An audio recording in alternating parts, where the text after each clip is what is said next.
Hello and good evening, and I'd like to welcome everybody back to my channel. This is going to be episode number 2 of Album Rant, and I just like to start this off by saying how much I deeply appreciate all the positive support that I received following the initial pilot episode. I just want to say you guys are awesome out there, and I could not do this without you.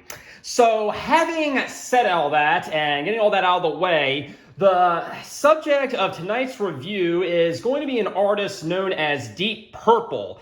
And if you remember me from the Snapchat days, I talked about these guys all the time.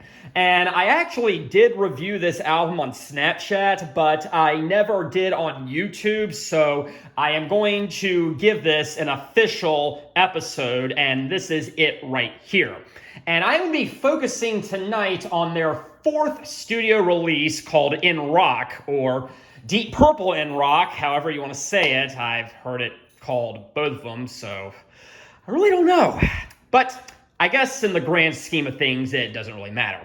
But a brief history about the band, as is typical in these episodes, is they started in the late 60s in England or Britain, and they were helmed by lead singer Rod Evans, lead guitarist Richie Blackmore, who is a guitar legend, by the way, bassist Nick Semper, drummer Ian Pace, and keyboardist John Lord. And they started out being kind of a slightly more aggressive version of the Beatles, and they were very psychedelic in nature, and they released 3 studio albums entitled Shades of Deep Purple, The Book of Taliesin, and just self-titled album called Deep Purple. And I thought they were pretty good. Overall, I do enjoy them, but they had fully not reached their full potential by that point.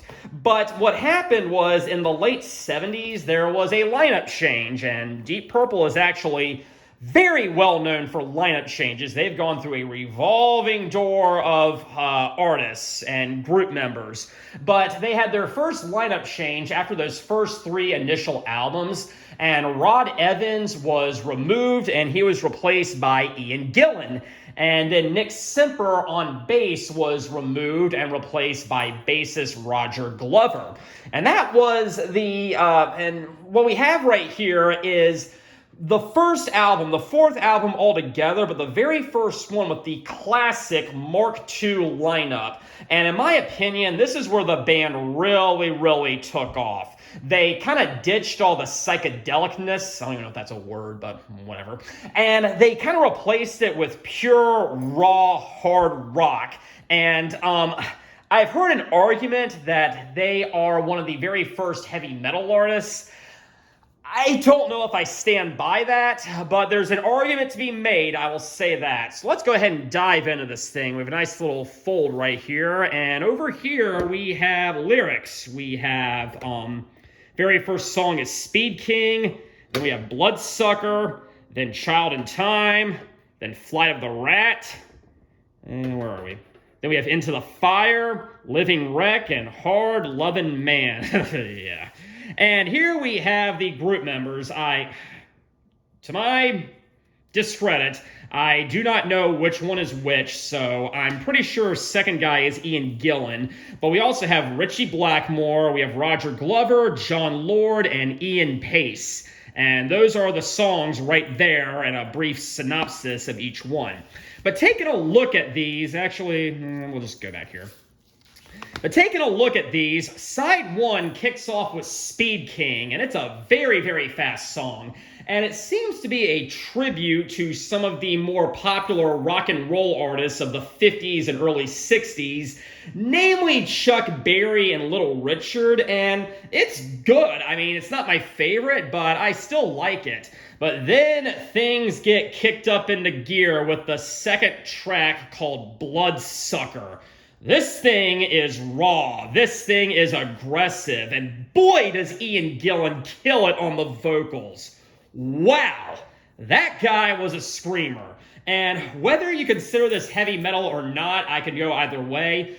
You cannot deny that his falsetto was a very definite influence to many heavy metal artists that would come later. And I have seen these guys once live. That was in 2018. And I really wish they played more from this album, but the only one they played from this album was indeed Bloodsucker, and I really enjoyed it.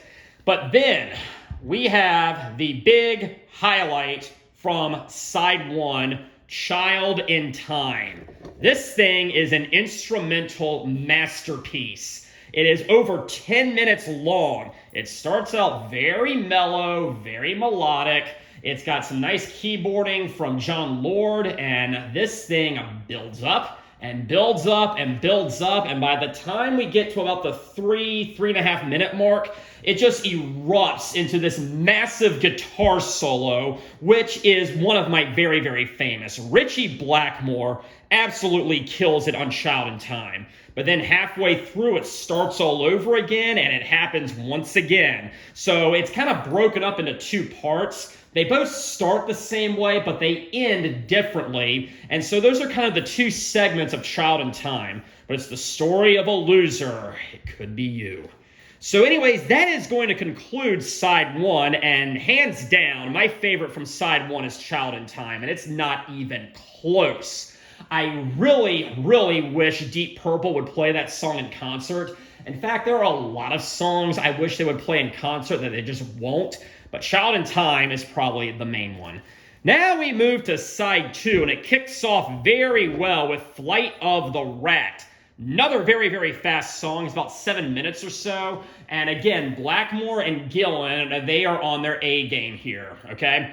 Then it moves to Into the Fire. It's a little bit weaker than what came before. It's a little bit slower. It's still aggressive and everything, but it's not quite my favorite from side two, but let's just be honest, that's a very, very high bar to clear. And so even though I love Into the Fire, it would probably be my favorite song on other albums, it's not quite my favorite on In Rock.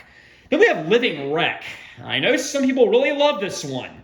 It's a little too slow and too soft and too bluesy for me. I mean, again, if you put this on your typical album, it would probably be my favorite song. But there is some very stiff competition on In Rock, and so I gotta say, Living Wreck is my least favorite from this entire album, but that's not a bad thing. But then it concludes very well with Hard Lovin' Man. It's another 7-minute epic, and it's, again, very fast, very aggressive, and very, very up-tempo, and I really, really, really love Hard Lovin' Man. But if I had to say, I think Flight of the Rat is my favorite from side two, and then Child in Time is definitely my favorite from side one, and it is definitely my favorite song off In Rock, and it's one of my favorite Deep Purple songs of all time. I don't know what my favorite Deep Purple song ever is, but Child in Time is a definite contender, and I may conquer that subject later. I may do a video on that. What's my favorite Deep Purple song? I'm not ready to do it now. I need to give it a lot of deep thought, no pun intended, but Child in Time is my favorite. This entire album is great. There is nothing that I dislike on here. Some I like more than others, but there is nothing I dislike. And I absolutely do recommend this album.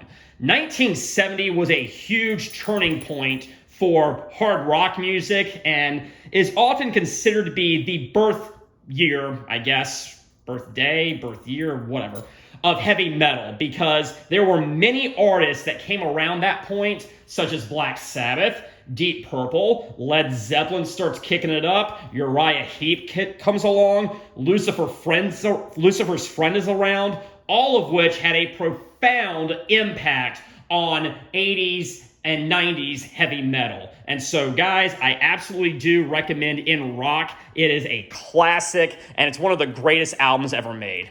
Anyways, as I said,